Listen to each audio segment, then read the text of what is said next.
अस्सलाम वालेकुम बच्चों, आज हम यूनिट नंबर 17 स्टार्ट करेंगे which is coordination and control. अब इसके इंट्रोडक्शन में देखें, आपको बता रहे हैं कि जितने भी ऑर्गेनिजम्स होते हैं उनमें कुछ करैक्टरिस्टिक्स कॉमन होती हैं और उन करैक्टरिस्टिक्स में से एक करैक्टरिस्टिक ये है कि तमाम ऑर्गेनिज्म स्टिमुलाई को रिस्पॉन्ड करते हैं। ये स्टिमुलस इंटरनल भी हो सकता है, एक्सटर्नल भी हो सकता है, मोलेकुलर लेवल पे भी हो सकता है, सब सेलुलर, सेलुलर या फिर ऑर्गेनिज्मिक लेवल पे हो सकता है और तमाम ऑर्गेनिजम्स इन स्टिमुलाई को रिस्पॉन्ड करते हैं। डिफरेंट बॉडी पार्ट्स की जो एक्टिविटीज़ हैं जो कि in response to this stimuli होती हैं वो तमाम कोऑर्डिनेटेड होती हैं, मतलब उनमें एक बाहमी ताउन मौजूद होता है और ये कोऑर्डिनेशन जो है ये ऑर्गेनिज़म के अंदर उसके बिहेवियर को, उसके फंक्शंस को कंट्रोल करती है या उसको पॉसिबल बनाती है। कोऑर्डिनेशन किसी भी ऑर्गेनिज़म के सर्वाइवल के लिए बहुत ज़रूरी है।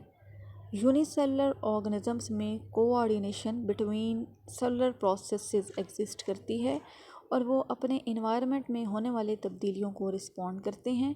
वो तब्दीलियाँ कौन कौन सी हैं, जैसा कि टेम्परेचर है, लाइट इंटेंसिटी है, कंसंट्रेशन ऑफ वेरियस केमिकल्स है और हत्ता के इलेक्ट्रिक करंट्स हैं, इनको वो रिस्पॉन्ड कर सकते हैं। अगर आप मल्टी सेलुलर ऑर्गेनिजम्स में देखें तो उनमें सेल्स के दरमियान डिवीजन ऑफ लेबर एग्जिस्ट करती है और हर सेल ही अपने करीब होने वाली चेंजिंग्स को रिस्पॉन्ड कर सकता है। हम अगर देखेंगे कि जो हाईली डेवलप्ड ऑर्गेनिजम्स हैं जैसा कि ह्यूमंस वगैरह, तो वो डिटेक्ट नहीं कर सकते या रिस्पॉन्ड नहीं कर सकते अपने माहौल में होने वाली तब्दीलियों को या चंद स्टिमुलाई को। अब मिसाल के तौर पे हमें नहीं पता होता कि हमारी बॉडी सरफेस पे बैक्टीरिया मौजूद हैं, हम अनअवेयर होते हैं और हम इसको रिस्पॉन्ड भी नहीं कर सकते क्योंकि हमारे सेंसरी सेल्स जो हैं ये बैक्टीरिया की प्रेजेंस को डिटेक्ट नहीं कर सकते। लेकिन हमारी इंटरनल बॉडी के अंदर जो सेल्स मौजूद हैं वो रिस्पॉन्ड कर सकते हैं बैक्टीरिया को और केमिकल्स प्रोड्यूस करते हैं उनके अगेंस्ट या फिर उनको फैगोसाइटोज कर लेते हैं। अब इसी तरह से हम डिफरेंट रेडिएशंस को भी डिटेक्ट नहीं कर सकते सिवाय लाइट का जो विजिबल स्पेक्ट्रम है उसमें जो रेडिएशंस हैं या लाइट है सिर्फ हम उसको डिटेक्ट कर सकते हैं। लेकिन हमारे बॉडी सेल्स जो हैं उनमें से कुछ को रिस्पॉन्ड कर सकते हैं।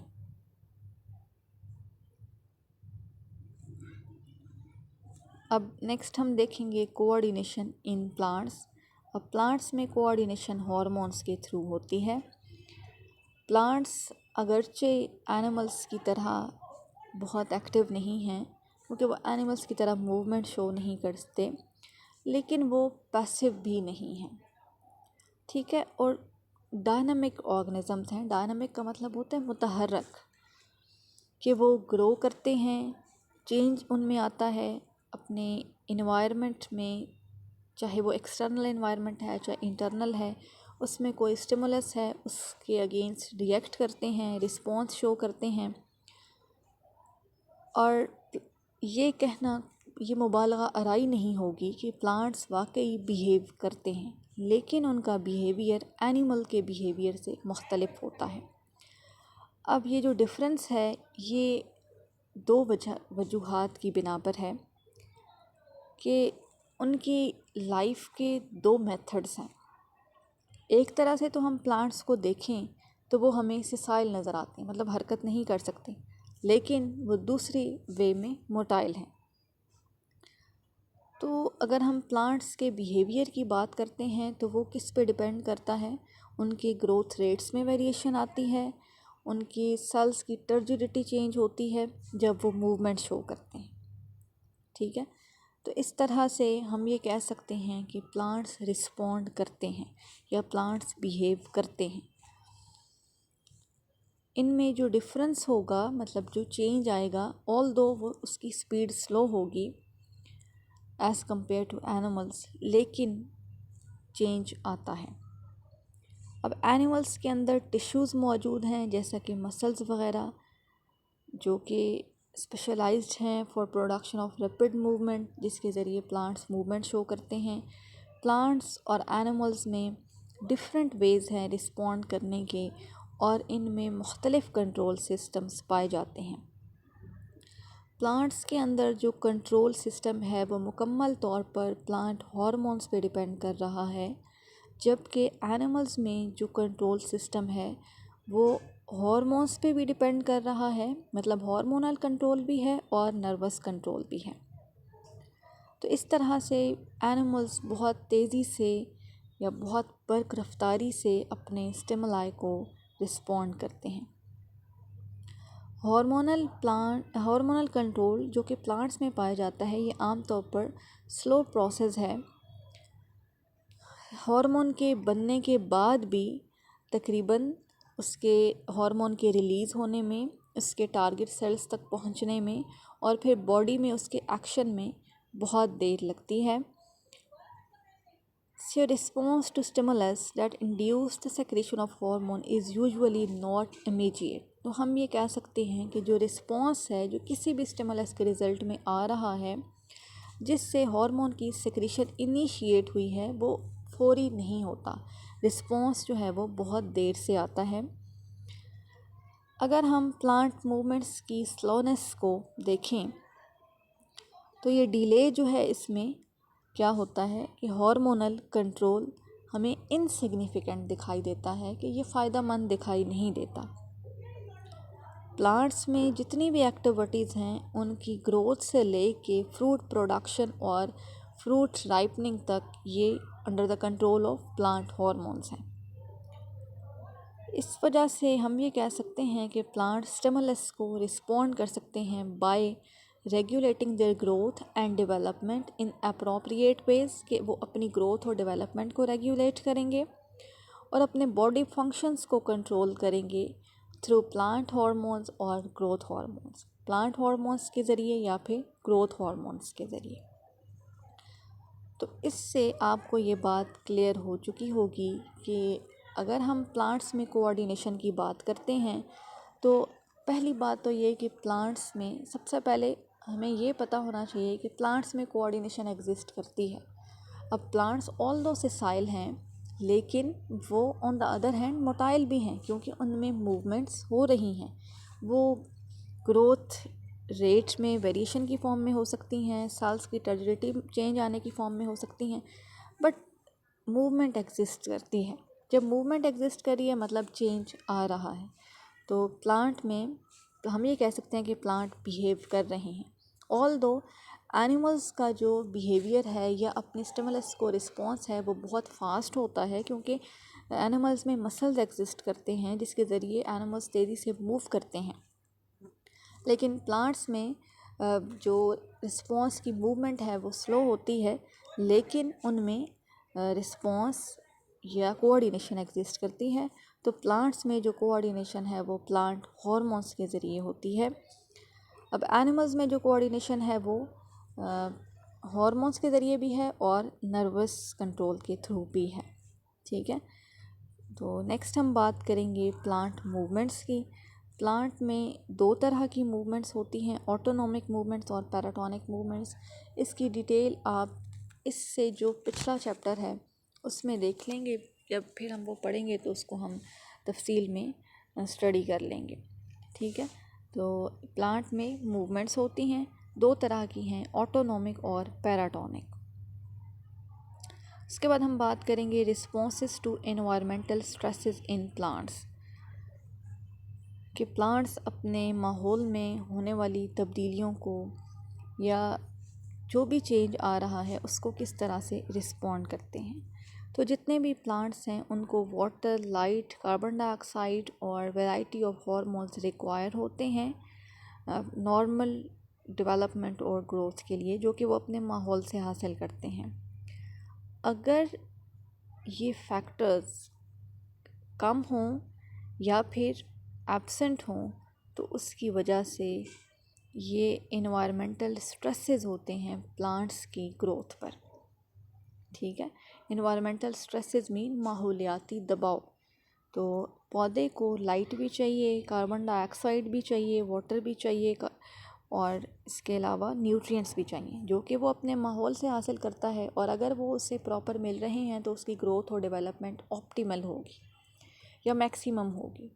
लेकिन अगर इनमें से कोई भी फैक्टर उसकी सप्लाई शॉर्ट हो गई है या वो बिल्कुल एब्सेंट है तो उसकी वो इन्वायरमेंटल स्ट्रेस कॉज करेगा, जिससे प्लांट की ग्रोथ, उसका सर्वाइवल, उसकी हेल्थ इफ़ेक्ट होगी।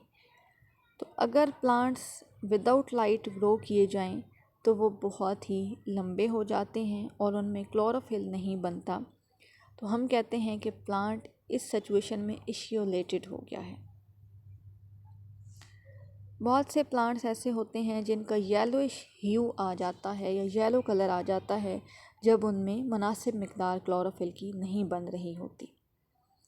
तो इस कंडीशन को हम क्लोरोसिस कहते हैं, और ये तब होती है जब मिनरल न्यूट्रिएंट सॉइल में कम हो। ठीक है, तो इस तरह की डिजीज़ेस प्लांट्स में हो सकती हैं अगर प्लांट को एनवायरमेंटल स्ट्रेस किसी भी फैक्टर के लिए फेस करना पड़ जाए। नेक्स्ट आपके पास टॉपिक है डिफेंस अगेंस्ट पैथोजेंस इन प्लांट्स, कि प्लांट्स में पैथोजेंस के ख़िलाफ़ किस तरह से डिफेंस पाया जाता है। प्लांट्स में भी बहुत सी बीमारियां वायरस, बैक्टीरिया, फंजाई या फिर लाइकन्स के इन्फेक्शन से हो सकती हैं। प्लांट्स में डेवलपमेंटल एबनॉर्मेलिटीज़ भी हो सकती हैं। अगर किसी प्लांट को कट लग गया है, ज़ख़म आ गया है उसका, तो वहाँ पर एमॉर्फस मटेरियल बन जाता है with poor differentiation known as callus. इसको हम क्या कहते हैं, उसमें मटेरियल के जो सेल्स होते हैं वो पुअरली डिफ्रेंशिएटेड होते हैं और उस एमॉर्फस मटेरियल को हम कैलस कहेंगे। एमॉर्फस का मतलब होता है हैविंग नो डेफिनेट फॉर्म और शेप, जिसकी कोई डेफिनेट फॉर्म या शेप ना हो। प्लांट में ट्यूमर्स भी बनते हैं और प्लांट में कैंसर भी होता है, और वो फैलता कब है, जब एमॉर्फस इन्वेजन होती है सराउंडिंग वेल डिफ्रेंशिएटेड टिश्यू की। जो एमॉर्फस मटेरियल है जो जिसकी प्रॉपर कोई शेप फॉर्म नहीं है, वो इन्वेड करता है वेल डिफ्रेंशिएटेड टिश्यू को, तो इस तरह से कैंसर फैलना शुरू हो जाता है। ये तो प्लांट ट्यूमर्स हो गए। नेक्स्ट है गाल्स। अब गाल्स प्लांट के ऊपर ग्रोथ्स हैं जो कि पैरासाइट्स इंड्यूस करते हैं, और ये आमतौर पर हाईली ऑर्गेनाइज्ड ग्रोथ होती है। मिसाल के तौर पे ट्यूमर जो कि बैक्टीरिया की वजह से इंड्यूस हो जाएं, और ये लेस डिफ्रेंशिएटेड हैं than other types of galls. ये आमतौर पर जो बैक्टीरिया की वजह से इंड्यूस होने वाले गॉल्स होते हैं वो बाकी गॉल्स की निस्बत लेस डिफ्रेंशिएटेड है। ठीक है, तो इसमें हमने बात की है कैलस की। कैलस आमतौर पर जब वाउंड या कट लगता है प्लांट को, कोई ज़ख़म आता है, तो वहाँ पे पुअरली डिफ्रेंशिएटेड एमॉर्फस मटेरियल बन जाता है जिसको कैलस कहते हैं। फिर प्लांट ट्यूमर्स की हमने बात की या प्लांट कैंसर की बात की। तो प्लांट में ट्यूमर्स बनते हैं और आमतौर पर ये फैल जाते हैं जब ये less differentiated tissue well differentiated tissue को इन्वेड करता है। फिर हमने गाल्स की बात की, तो गाल्स आमतौर पर पैरासाइट्स की वजह से या पैरासिटिक अटैक की वजह से बनते हैं, और इनमें ये हाईली ऑर्गेनाइज्ड होते हैं एज़ कम्पेयर टू कैलस। लेकिन जो ट्यूमर्स बैक्टीरिया की वजह से बनते हैं वो लेस डिफ्रेंशिएटेड होते हैं than other type of galls. Next हम बात करेंगे biological clock and circadian rhythms की। अब लिविंग थिंग्स के अंदर बिहेवियर एक्टिविटीज़ अगर रेगुलर इंटरवल्स के बाद रिपीट हों तो उनको हम बायो रिदम्स या फिर बायोलॉजिकल रिदम्स कहते हैं। बायो रिदम्स में जो पीरियोडिसिटी है वो तकरीबन 24 आवर्स की होती है। तो अगर 24 आवर्स के बाद एक्टिविटीज़ रिपीट हों तो उसको हम सर्कैडियन रिदम्स भी कहते हैं, क्योंकि सर्कैडियन का मतलब होता है 1 डे। तो इसको हम डायर्नल रिदम्स भी कहते हैं। अगर कोई भी बिहेवियर एक्टिविटी 24 आवर्स के बाद रिपीट हो या उसकी पीरियोडिसिटी जो है ये 24 और हो तो उसको हम डायर्नल रिदम या फिर सर्कैडियन रिदम या फिर बायोरिदम नहीं सॉरी इसको डायर्नल रिदम या फिर सर्कैडियन रिदम कह सकते हैं। अगर बायोरिदम्स 365 डेज़ के बाद रिपीट हों तो इन रिदम्स को सर्कैनुअल रिदम्स कहते हैं, मतलब साल के बाद अगर रिपीट होती हैं तो वो सर्कैनुअल होंगी। तो आपके पास बायोरिदम्स में या बायोलॉजिकल रिदम्स में दो कैटेगरीज़ हैं। एक वो एक्टिविटीज़ जो एक दिन के बाद या 24 घंटे के बाद रिपीट हों तो उसको डायर्नल या फिर सर्कैडियन रिदम्स कहेंगे। अगर साल बाद रिपीट हो रही है तो उसको सर्कैनुअल कहेंगे। ऑर्गेनिज़म्स जिनमें इन्वायरमेंटल चेंजेस होती हैं जो कि साइक्लिकल हैं नेचर में, जैसा कि डेज़ हैं, टाइड्स हैं, सीजन्स हैं, तो ये साइक्लिकल इनकी नेचर होती है, कुछ वक्फे के बाद रिपीट होते हैं। जैसे दिन जो है वो रात में बदल जाता है, रात फिर अगले दिन में बदल जाती है। तो इस तरह से इसको ये साइक्लिकल प्रोसेस होता है। बहुत से ऑर्गेनिज़म्स अपने अंदर एक इंटरनल रिदम या इंटरनल क्लॉक रखे हुए हैं जो कि प्रिडिक्ट करती है onset of the periodic changes, जो कि पीरियोडिक चेंजेस को इनिशिएट करती है और एनिमल को प्रिपेयर करती है इन चेंजेस के लिए। बायोरिदम्स किस वजह से हो सकती हैं वो हम देख लेते हैं।